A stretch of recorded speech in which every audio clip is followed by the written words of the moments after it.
The way that you stand out from the crowd is your ability to blend your experience to what the role demands, not just a generic way of saying what skills you've got. You can't get too prescriptive about what you're looking for, because otherwise you only ever end up recruiting the same kind of person all the time, and that just doesn't lend itself to a successful business. Rather than looking for a job that you like the sound of, you look at your own experience and you try and work out where you could add value to that organization. One of the biggest things is the skills to be able to explain technical concepts in a non-technical manner to a non-technical audience.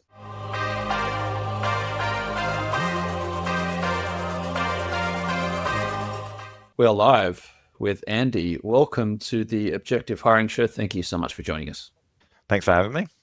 It's our pleasure, and it would be great to start with just if we could get a little bit of an introduction about yourself and what you're currently doing in your current role. Yeah, so I'm Andy McLean. I'm the Data and Analytics Director at Circyl.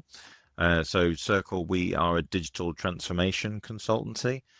So we help businesses from all really different sectors modernize their business operations through Microsoft technologies. So just helping them to digitize a lot of processes, help them with automation and deliver better data for decision making, really to help them run their businesses more effectively.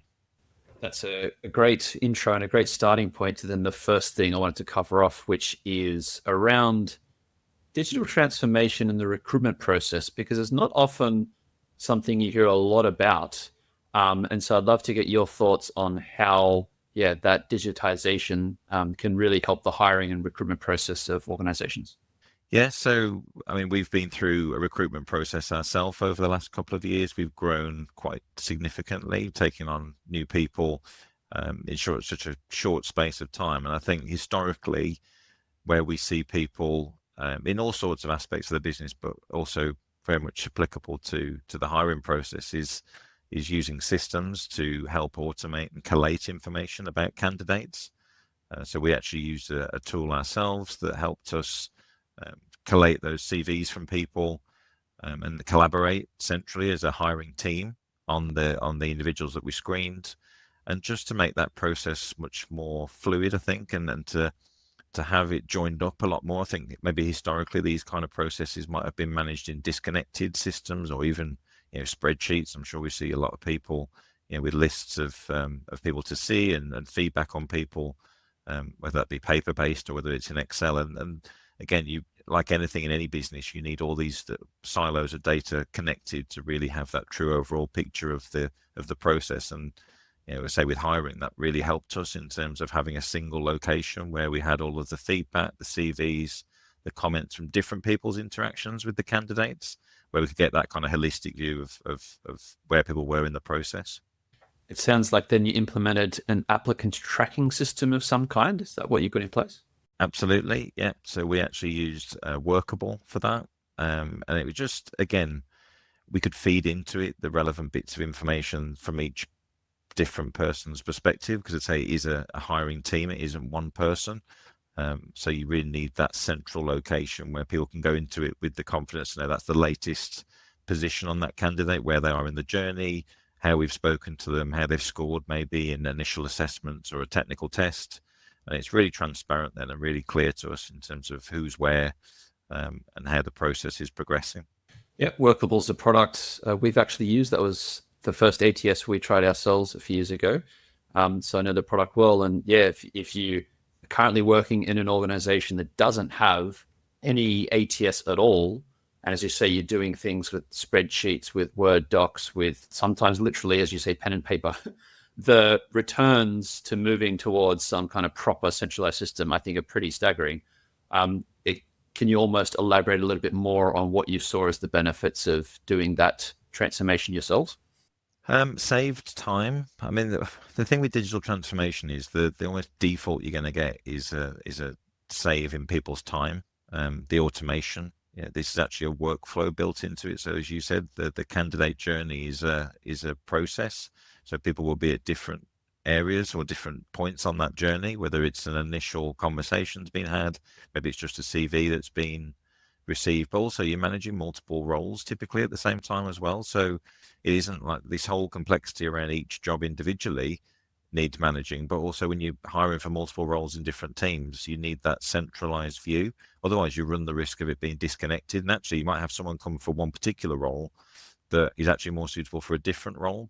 So you want that all in one place. So the key thing for us was the saving of people's time and effort, where it was probably being done manually before. We've been able to, sort of speed up that process, which actually helped us deliver a better service back to the candidates themselves, because they got a much more consolidated and consistent feedback or touch points with us as a business as well. So it wasn't just internal benefits, it was actually for the candidates, and overall everybody benefited from that, say more joined up and that digital solution rather than being done manually. Yeah, I think once you have, as you say, either multiple roles or for a role, multiple people involved in the process, then you really need something to centralize it. Otherwise, it's going to be a mishmash of individual threads in different inboxes and emails, and someone's WhatsApping a candidate, someone's reaching out to them on LinkedIn. Like, it can explode into some pretty chaotic mess pretty quickly if you don't have some tool to centralize everything. Yeah. I mean, we saw the different people will have different involvements. So our head of people, for example, would be very much involved in this, dealing with the candidates. Yet someone like myself might come in for like a third stage interview or a second stage interview. So I haven't necessarily got the time to stay on top of the overall process or go digging around to find out what we've done with people. The system itself actually allowed it to book interviews into my diary, give me that summary of the interactions to date, the highlights of the person's CV, the relevance to the job roles that we put on. So all this kind of pre-screening, essentially making it more more informed as an interviewer about this person, so I can actually have a better interview experience rather than having to go and sort of dig all this out myself.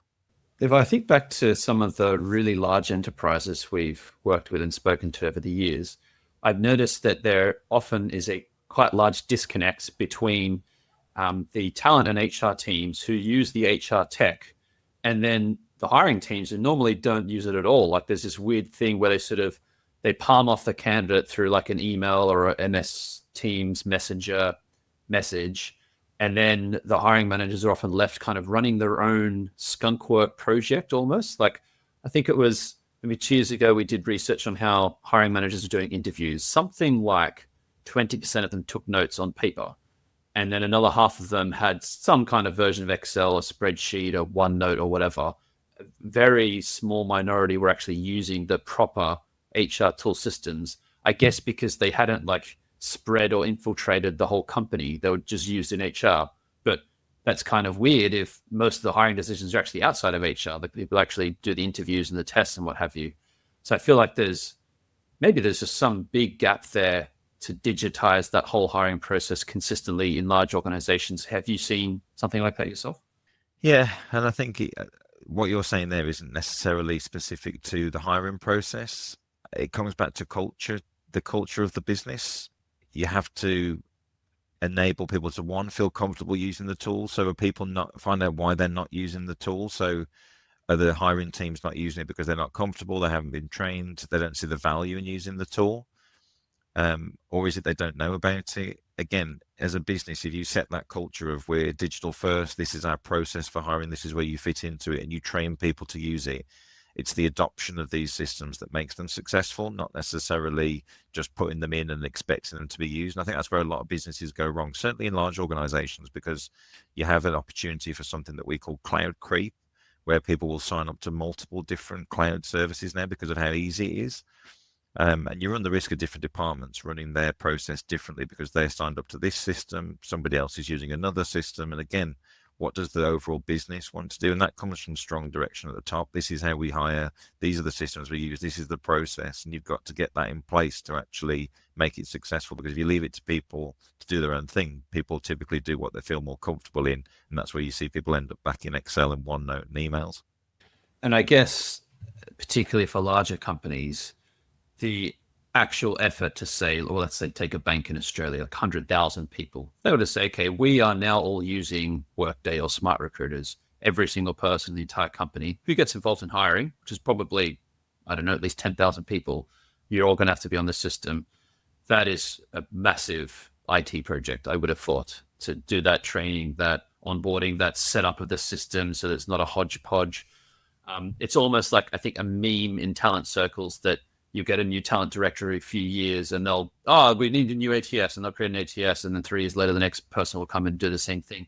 Why do these projects fail, do you think? Is it that lack of adoption, that lack of forethought? What is the real gap? Sometimes trying to bite off a bit too much in one go. I think rolling it out to the whole business in one process or time scale can be a little bit challenging. You're being a little bit optimistic.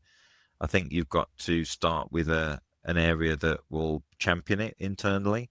So you find an area of the business that really is an advocate for this and can use it and see the benefits. And I think once people see success in one area of the business, it's easier then to get other people on the journey. I think agile is a word that's thrown around quite a lot in a lot of technical projects and in all aspects of our life, I suppose. And that it is still much more effective to break things into smaller, more iterative processes to roll things out than it is to try and do it in one big go. I think that's kind of set up to fail. So again, if you can demonstrate where it's added value to another team within your business, and you've got champions that are happy to go and train people up and show them why it should be used, I think you're going to get better adoption elsewhere. But yeah, I'd definitely say that lack of adoption is the biggest blocker to successful use of any system, really. Yeah, right. Outside of talent or HR, that's anything. Same scenario. I'm sure I had a prior company I'd worked at where the equivalent me was the same thing, but in marketing with a CRM. That inevitably someone was going to come in and implement Salesforce, and then 2 years later, someone else is going to come in and say Salesforce is shit. I'm going to implement X, and you go around in this endless circle of ridiculousness where the data is always crap, and you just never get out of this cycle. But again, if you're moving away to a different system, it comes back to the business challenging why is the current system not fit for purpose? What are the advantages of the new one that are going to address your perceived challenges with the original one, and having that process? Whereas, as I said, unfortunately, you've got this situation there where it's so easy to sign up for another service on a monthly subscription with an email address. The barrier to entry is a lot lower than it was historically when you had to go and shift these systems around. And I think that's where now, again, as a business, you need to be a bit more joined up and say, right, what is the right tool for us? And have a very good process in place for questioning why to move to different. But you're completely right. Someone new comes in, they've had a good experience maybe in the hiring process with, where they've been previously. People always fall back to what they're familiar or comfortable with. And so they want that new system in. But does that actually work in the business that you're in at the moment? Just because you've had a great experience with one tool in a different business doesn't necessarily mean it's going to translate into your new business just because of that previous good experience. Changing topics a little bit now, it'd be great to have a discussion about AI in hiring. I'd love to know, have you started to dabble with it in any part of your hiring process? Have you started to see candidates use it as part of their application process? Yeah, it's something that, again, I suppose personal opinion on AI I was a bit of a skeptic recently, or until recently, just because I thought it was a fantastic thing that people are always looking at. It's something in the future. It's coming down the line. The use cases weren't necessarily that compelling, but I think recently it's shown. I've certainly, in my own role, I've certainly seen that there's a place for it, and it's a lot nearer to having a real impact on a regular basis than maybe I've probably given it credit for previously. I think in terms of CVs, I definitely think people are using tools now to summarize their experience on CVs and things like that. I think for me personally, my personal opinion is that I think these tools are real for someone that maybe might procrastinate on how to structure a document or where to start. I think it's a fantastic way of having that starter for 10 document structure, or giving you some ideas of how to word something that maybe you wouldn't have thought of yourself. I think people naturally on CV struggle to maybe present themselves or talk about themselves as positively as they'd like to, maybe play themselves down a little bit. Whereas I think if you can have that starter for 10, here's a way of summarizing your experience in a different way than maybe you would have worded it yourself, I think that can only be a benefit. I think as long as you can back that up with the real, it still reflects who you are, and it isn't a an over polished version of you. I think you've still got to keep that authenticity in it to make sure that you're presenting yourself the way that is genuine and gives you the best chance of getting that next stage interview. That's a great insight you've provided there around overcoming the procrastination. You're right, because now with a 3-second prompt, you could get something going. And this is for any content, not just CVs, but that's a really interesting framing. I'm going to keep that under my hat for any time I'm procrastinating over anything. Just at least the AI could get me step 0.1 or something. Of course, it's not going to be the finished article, but at least it'll get the juices flowing a little bit. Yeah, and I think where it's a little bit, what's the right word? It's a little bit not dangerous, but I think that what you have to trade off is where people are using it to maybe portray something that isn't as genuine. I think where AI and relevant tools are the most effective is where you've got the experience to be able to look at that starter for 10 and then tweak it to the realism. I think if you just purely rely on the output, you're always going to get found out. It's the same as anything, straight back to copying someone's homework at school. It's the same thing. If you don't have the knowledge to back it up, you'll get found out eventually. So I think certainly for someone like myself that maybe in the past has got a little bit too into the detail, where I struggle to get started because I want everything, that first paragraph or that first structure, that first version to be perfect. I think it's allowed me to at least get that past that hurdle and then add my experience to it to make it the more finished article at the end of it. And so for you at the moment, then the large language models are mainly about helping you be more efficient in domains where you're already an expert, because you're able to scrutinize the output. You can tell right from wrong. You can fix the hallucinations, as opposed to, here's this field. It's like deviations away from what I know. I can now get a foothold in this completely foreign world because I've got this AI. It's more about the first use case rather than the second. Definitely that. And I think the other bit is not just tweaking it for accuracy based on my experience, but also tweaking it to reflect my tone of voice. I think again it comes back to that authenticity and the genuine elements of it. I think even if a tool like we use Microsoft Copilot quite a lot, but I've also used ChatGPT.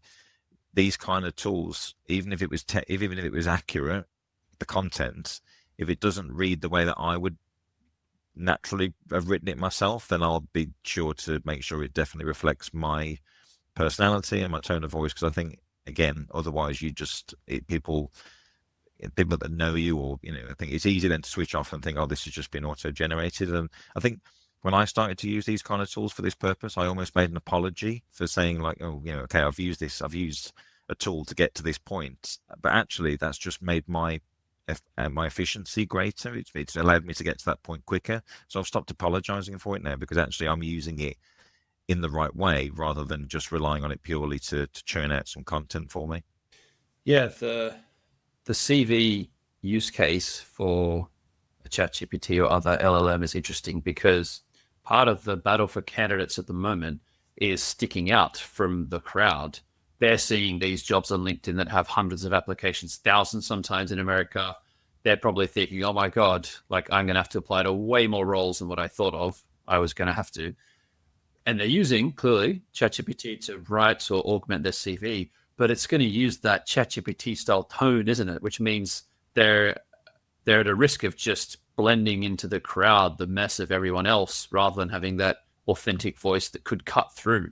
So I wonder whether they're almost not helping themselves at the moment by over-relying on it. Absolutely that. And I think you can still spot the ChatGPT generated content. I mean, I'm quite active on LinkedIn, as personally as well as a business. And I think I can still spot businesses that are using these kind of tools, the way it's written. Because if you ask a tool like ChatGPT to write you a LinkedIn post, it has a structure that is very obviously being generated by ChatGPT, and that's where I might use that as a starting point. But I wouldn't dream of putting the actual content out there in that format because of how automated it does look. Whereas I see a lot of people that do rely on it, and I think at that point, that's where I think as someone that reviews CVs, I'd still be able to. I still believe myself and my team have got the experience to spot something that has been auto-generated. And I think the way that you stand out from the crowd is your ability to blend your experience to what the role demands, not just a generic way of saying what skills you've got. It's a bit like when you do an exam, you have the certain criteria that you're looking to answer in your answer to show that you've understood and addressed certain points. And I think that's where people can stand out, because they're actually applying it to how their skills and experience are going to help you with your specific role requirements. And I don't think you can just rely on an AI tool to do that. Yeah, if I ever see anything with the phrase "in the ever-changing landscape," ... or the word realm, I don't know why ChatGPT is so obsessed with realm. It's like the most popular word it thinks in the English language now, apparently. Yeah. And again, you spot that a mile off, don't you, really? It's so obvious. And again, you'll never beat authenticity. These tools can't, at the moment, replace that genuine authenticity. So you've got to use them for what they are good at the moment. And then actually there are a lot of benefits to that. So we've mentioned the candidates using this sometimes to craft their CV or augment it or improve it in some way. What I also understand is that there's some tools out there that would allow you to apply en masse to different roles, where it could on the fly tweak your CV to hit the job description in principle, but also fill in the application form and do all of that jazz. I wonder whether this is going to cause some problems, which is if the marginal cost to a candidate of applying for another job is pretty much zero, they may as well chance their arm and go, well, I could apply to 1,000, even if 900 of them are irrelevant. I don't really care, and it's going to create this almost spam effect where now companies are going to have to go, well, what am I going to do with these 1,000 applicants? There might be 10 that are good, but they're buried among the sea of this ChatGPT written crap. How are we going to get out of this mess, do you think? I don't think you can. I mean, it's no different to when sort of bots started to reply to certain things, fill forms out on websites years ago, and you had to introduce the thing we've all seen before, click the photos that contain the fire hydrant or whatever. It's how do you have a check? I mean, it's the same with there'll be AI tools that can detect AI written content in time.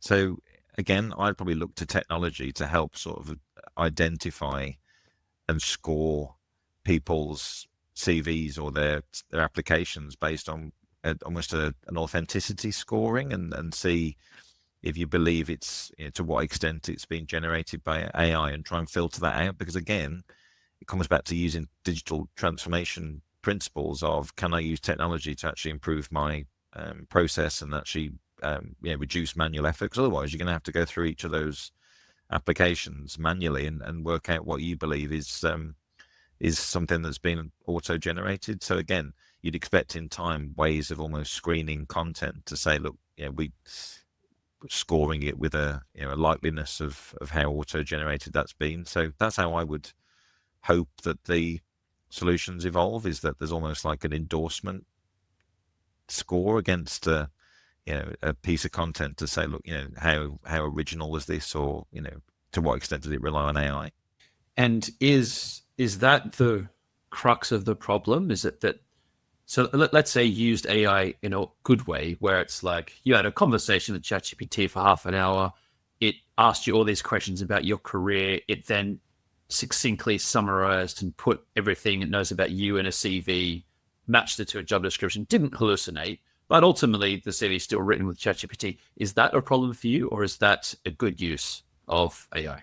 For me, it's a good use because it isn't generic content. If it's matched it to if it's taken your experience and it's matched it to the actual requirements of the role, and it's helped them produce something that's more compelling to me. Because again, you can waste time in lots of ways, can't you? Again, having something that's auto-generated and isn't really genuine is just as bad as someone sending in a CV that doesn't match the role at all. So you have to find a happy medium, I think. And I think if that can help the candidates identify opportunities for themselves and put themselves across better, then I think that's a positive use of the technology, as long as it's genuine, as long as it's it does match your experience, does match these roles. I mean, LinkedIn now can look at your profile, and when you see jobs advertised on there, it'll tell you what skills it believes that your current experience as you've listed it maps into those roles. So that's already kind of happening, and I think that's a positive use. Again, all you're looking for is that genuine,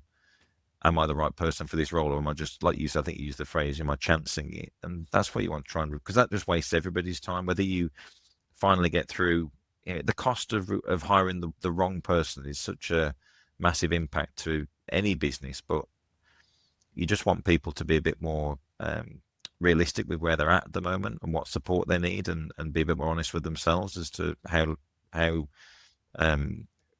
relevant the role is to them. Yeah, what I suspect will happen is that in time, maybe only 6 to 12 months, that companies will start using, as you say, some kind of technology on their end to screen CVs, to come up with some kind of matching score, because it seems inevitable. Like, if they're dealing with an application volumes of hundreds or thousands, like, they literally can't do it manually, so they kind of have to do something.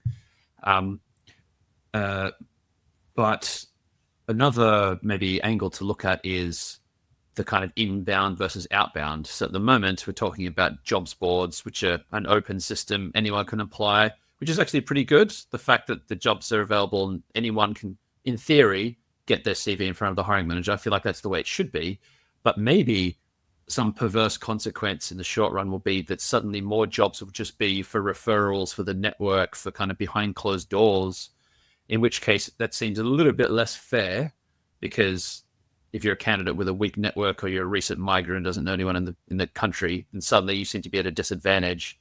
But I feel like that's going to be a consequence of the jobs boards just being smashed by spam in the short run. Can you see that happening? Yeah. I mean, as a business ourselves, we've done very well over the years through referral. I think there's something very comforting about referral, because you've got somebody either that you've worked with before or someone that you trust that's worked with before that can endorse and recommend them. The risk with that is that then that's where kind of bias creeps in. And I think sometimes you can be a little bit closed off. How does anyone get an opportunity if it's always referral? I started my career early on in my career, I started working for our National Health Service. I went for 2 jobs in the same week at 2 different organizations that actually were hosted in the same building. One organization rejected me because I didn't have healthcare experience, and the other organization took me on. A big part of that was because I didn't have healthcare experience. They were looking for someone to think outside the box and bring a different way of thinking to the organization. So 2 very different ways of recruiting there. If it had just been on the experience, that's effectively almost like a referral, because you've worked in this industry before.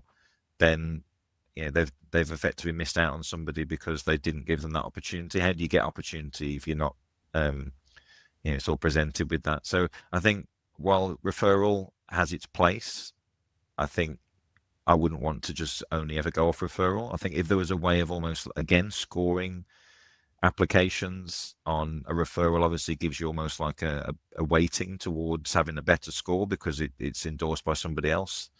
But I think as our business has grown, some of the ideas that have flown into the business because of people working in a different way has actually been to our benefit. And so I wouldn't want to limit that by being too restrictive in the pool of people that we're looking at.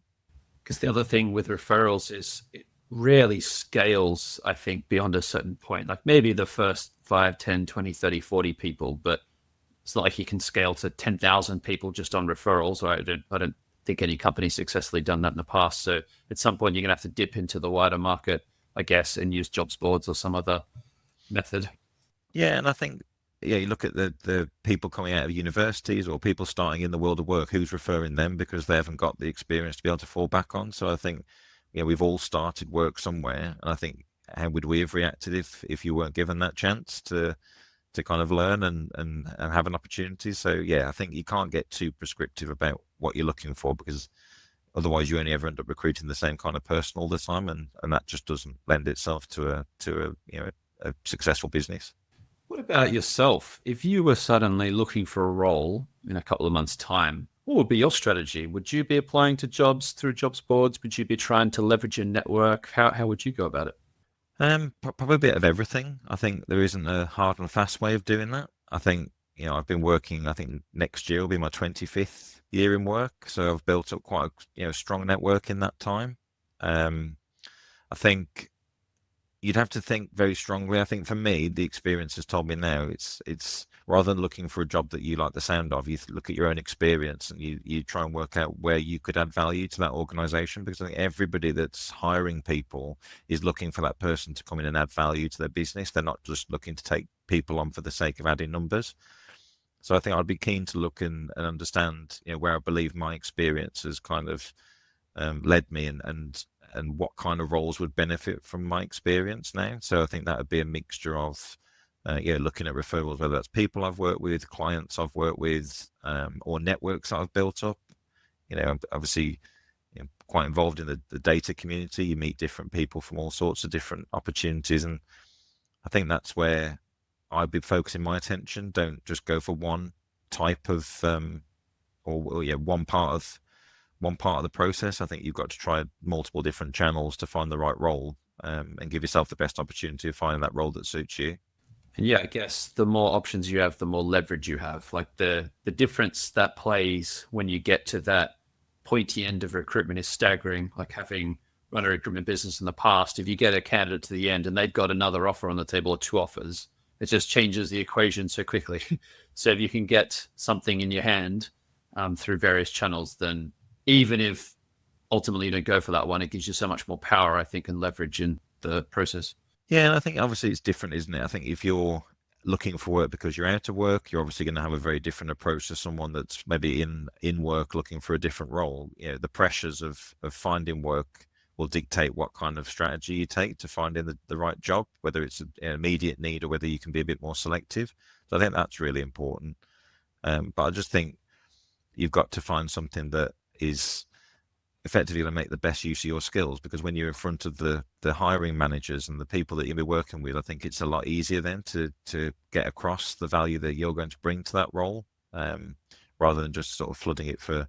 I think it's very difficult when you get in front of somebody, if you've just done, as we said earlier, and sort of spammed your way into lots of different applications and you stood in front of somebody. I think it's just very difficult to come across in that interview. Even if you get to the actual face-to-face interview, it's difficult to come across and say that this is the right role for you, when actually you've got 10 other interviews this week at different places, because you've almost got to buy into the business and what they're about and why we ask the question all the time, why do you want to come and work for Circyl?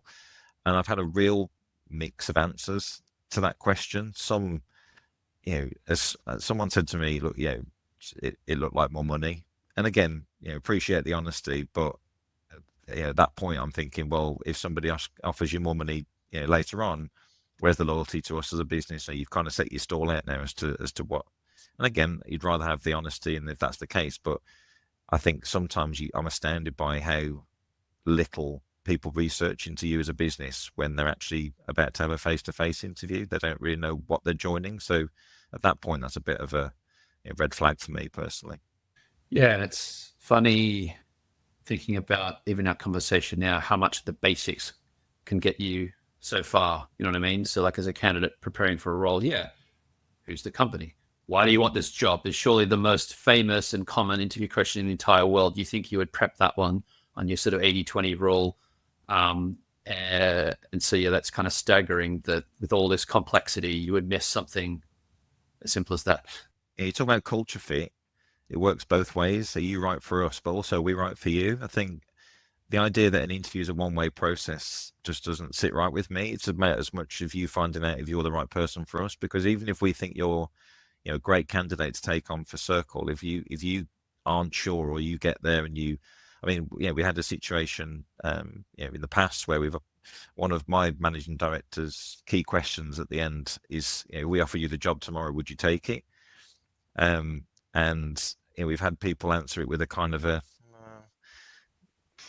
60-40 maybe. If that's the situation, I think you want people to be going into it for the right reasons. People will always have to go and consider things and what works best for them. But I think if there's hesitancy from day one, there's a bit of a challenge there in terms of how successful it's going to be on both sides. If it doesn't work for the candidates, ultimately it won't work for us either, because we'll invest the time to get you trained up and get you to that good place for us. But we want it to be a good culture fit on both sides.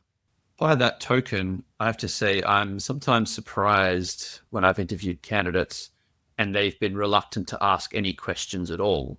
And so the last time I was interviewing people, I'd have a structure where I'd start the interview by saying, well, is there anything you want to kick off with? Anything you want to ask now? And I feel like some of them were kind of caught off guard and they maybe weren't ready. So they missed that opportunity. But I always did it at the end again after we've then had an interview. But I was struck by how many don't ask anything, or they're kind of, you can tell there's, oh shit, I have to ask a question. I better think of some random question to ask, as opposed to, no, you're about to, this is a change in your life to get this job. Like this is you spend more of your time at work than you do with your friends and family. Like surely you want to know something. You want to know anything about me? Like I'm the crazy person running the company. You can ask me anything you like, anything. And they still don't often have much to ask. Is that a red flag, do you think? I think so, because I think it shows a engagement in the conversation. It shows a commitment to their own happiness, I suppose. If you're like you say, you're about to make a commitment to us for how you are going to hopefully be a long-term employee for us, or it's the right next step for you. There's no way we could have put everything across in a application or the job spec. There's no way we could have answered everything. I think even when you have basic interview training when you're at school, they sort of say, look, you should at least go with a couple of questions, even if but you want them to show that there's some depth to it and that they've actually taken a bit of time to consider how this might work for them. And I think anybody that has done that would naturally have some questions. I know people get nervous and maybe forget to ask things, and we always say, look, if you've got any follow-on questions that you think of afterwards, please get in touch. But I think there's an element of preparation. People that don't even know what we do. I think I've had people that have effectively been pre-screened get to a face-to-face interview or an initial Teams meeting as we do it, just to have an initial kind of way of meeting the candidates. But if you don't even know what we do, that's straight off, that's a red flag, because how can you then know that you're going to help contribute to that if you don't know what that is? Yeah, exactly. One person I was speaking to recently they do a bit of career coaching with data people, and they said to their clients, they said, hey, like once you get to the offer stage, try to get an extra 15 minutes with the hiring manager just to dive into every other question that you have to really make sure it's the right role for you. So if you had a candidate at that stage and like, hey, Andy, I'd love to just grab another 15, 30 minutes, like if you have time so I can run through some more thoughts, how would you feel about that? Would you be open to that? Fantastic. Yeah, I think it shows a willingness, it shows a commitment to thoroughness. Is this the right thing for you? And also, the people that work there will tell you the most about the fact that people are still there. Shows that there's something that you can learn a lot from people like that, I think, and you'd happily give up the time to make someone as comfortable with it, because again, what's 30 minutes compared to the cost of taking somebody on for a few months, putting your time and your finances into investing in them for them to then walk away? I think so. The more detail, the more someone shows a willingness to understand better and want to understand us as a business and the role itself, I think you'd always give that time. And I think straight away that's a kind of a tick in the box that somebody is keen and is probably a good fit for you in terms of how they operate. I feel like there's also something to be said for almost like the depth of questions that maybe both sides ask, actually. And this is why I feel like personally, if as early on in the process as possible, both the company and the candidate could share as much information as possible, be as transparent as possible. It's almost like you can skip past the superficial bullshit questions. Let's just get down to like, what exactly do you want me to do? What does success look like? Here's exactly how I approach this. Like, I feel like the sooner you can get down to that depth of conversation, the more effective the hiring process surely would be. Yeah, because it can be a little bit of a dance to start with, can't it? You're trying to demonstrate that, here's the things I've done, and we're trying to tell you what a great business it is. But like you say, people have different experiences of certain companies and of different people. You've got to find you the right mix and match at that point. I always say, look, as difficult as it might be, I'd rather people be completely transparent about where they're at, whether that's strengths, weaknesses, where you feel you want to get to. What are your aspirations? What support do you need to get there? Because then you can actually do a proper plan for that. You can actually make it happen. I think in our worlds in particular, the increase in kind of low code technologies have and the marketing behind that as well. It's really simple. You can get this stuff done. You don't need development skills. If you're just in a normal kind of non-technical role, you can actually build some pretty clever stuff now. It looks really good. And unfortunately, what that tends to, well, what I've experienced is that's then given people a bit of a full sense of capability. So where we've recruited for technical roles, because maybe they've dealt with aspects of that and not necessarily had the background, they've gone for quite senior. We've seen people apply for quite senior roles that haven't necessarily got the experience to back that up. And even though their CV might say, because that's their perception, it's a genuine perception of where they're at. But yeah, we've sort of seen that it's brought out this new type of person that's new to the certain aspects of it, but we haven't got the depth to fall back onto. And I think that doesn't always come across in how they interview. And if that isn't something they understand, then again, that's not necessarily their fault. But I think, again, understanding what you are and what you aren't, but what you'd like to be and how you believe that role and us as a business can help you get there and what the benefits are, then I think that's going to have a much more positive conversation and outcome than someone that's going to be trying to almost sugarcoat what they've done and make it look a little bit more comprehensive. Yeah, I have to say, pet peeve of mine, if I ask someone a question and I feel like they're kind of evasive, not really answering it, deflecting, trying to hide something, I just find that just painfully, instantly annoying. And I'd rather they just kind of go, I don't know X or I don't know Y. Great, good. That's a quick answer and a good answer. There's nothing wrong with saying I don't know. Yeah, people don't know everything. You never will do. People have always, for me as well, it's that mindset of continuous learning as well, accepting what you don't know, but having a plan to want to get there is far more important than, because you only get found out if you try and pretend you know something and it's too far for you. I think you're not helping anybody. You're certainly not helping yourself, but you're also kind of wasting our time as well, which that's not going to end well, is it? It's not a great way to start that new role if you're already up against it.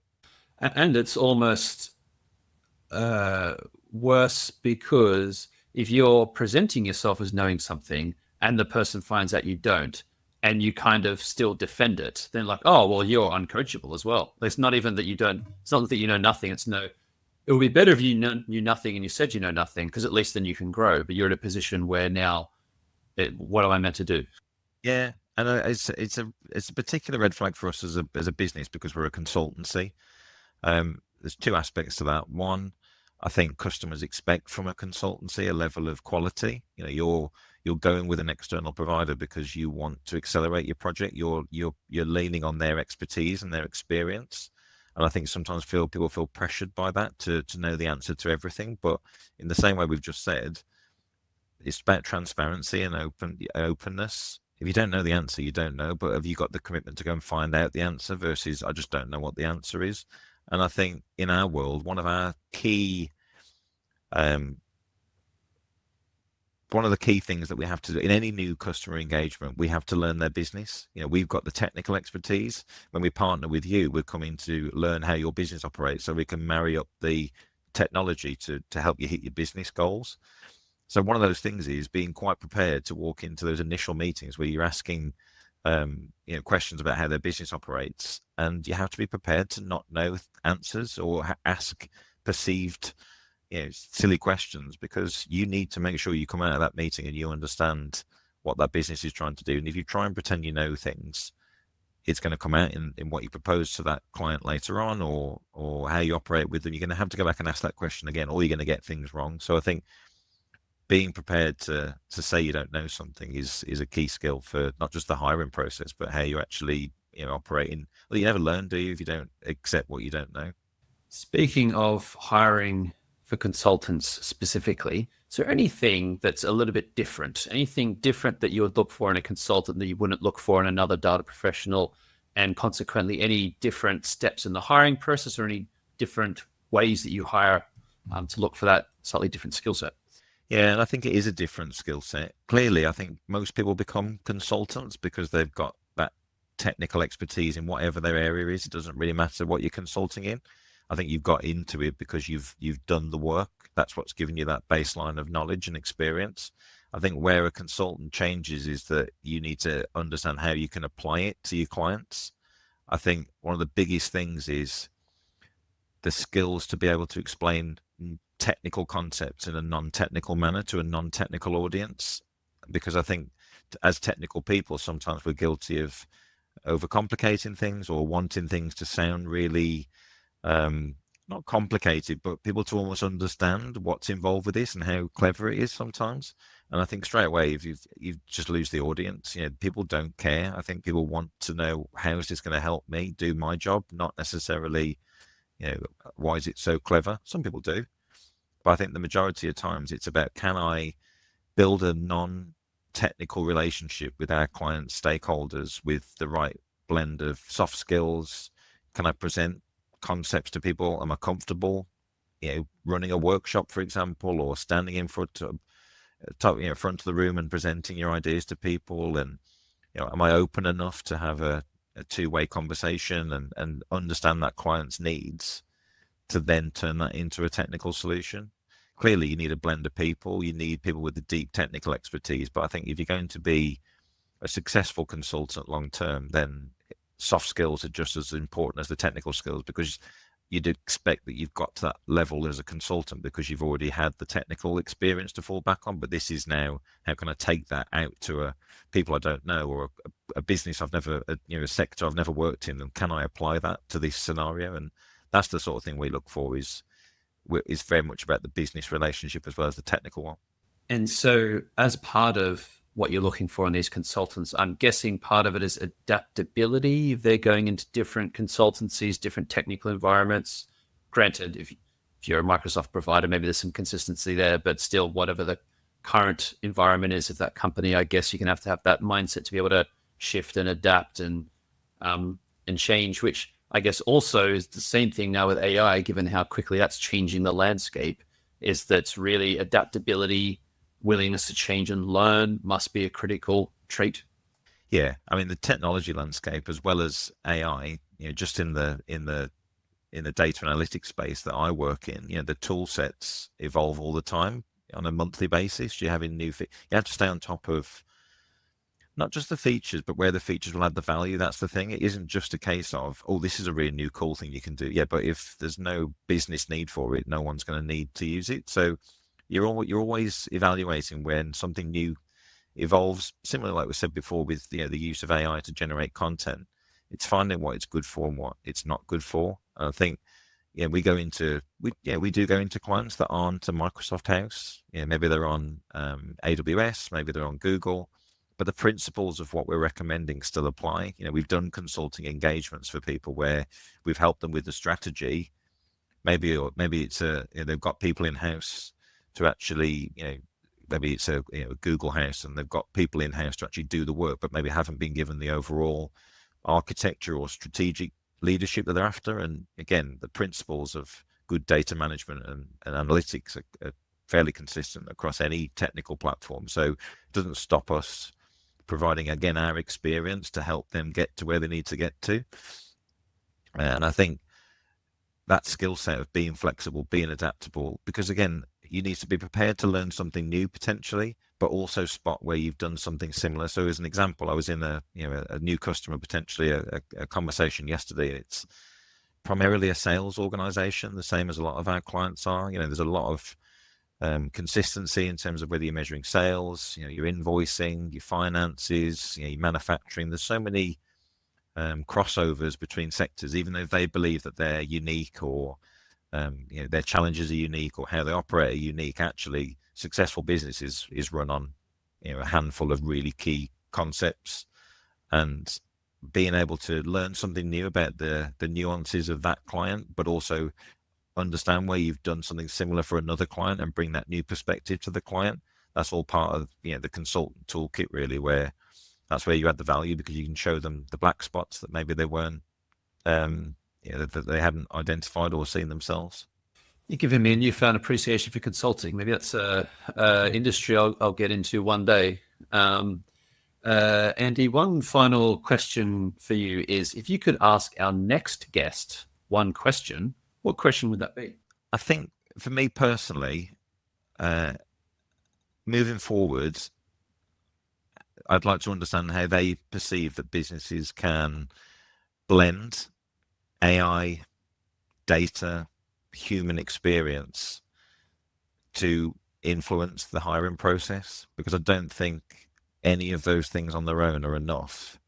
But how does that guest that you have see the benefits and the opportunity that blending the three together will give you a much more rounded hiring experience? And is that possible? And how do they see that evolving as all these different approaches continue to? Well, I will level that question at our next guest, and I'm interested to see what they'll come up with. Andy, it's been a great conversation today. I've really enjoyed it. I'm sure our audience have as well. Thank you so much for joining us. Thank you for your time. Really enjoyed it too. And yeah, good to chat.